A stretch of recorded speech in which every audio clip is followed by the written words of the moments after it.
ang kakaibang tradisyon sa kasal sa kasaysayan. Sa Sparta, pinupungayan ng mga bride ang ulo at nagsusuot ng balabal ng lalaki, naghihintay ng mag-isa sa dilim. Ginagawa ito para patatagin ang mga babae.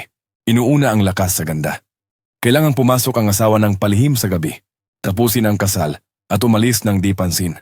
Sa sinaunang Roma, hinahati ang buhok ng bride sa 6 na bahagi gamit ang sibat bilang paggalang sa mga babaeng Sabine na pinutol mula sa sariling bayan pero tinanggap ang bagong buhay at pinigilan ang digmaan. Alam mo, noong mga unang araw ng Roma, kakulangan sa babae. Kaya inagaw ng mga Romano ang mga babae ng Sabine para gawing asawa.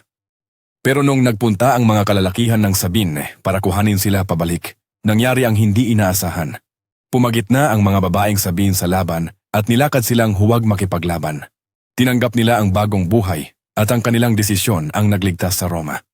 Sa Qing dinastya sa China, kailangang patunayan ng mga bride ang kanilang pagmamahal sa pamilya sa pamamagitan ng pag-iyak.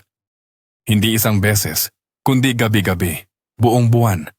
Hindi sila nag-iisa, kasama nila ang ina at lola na sabay na umiiyak.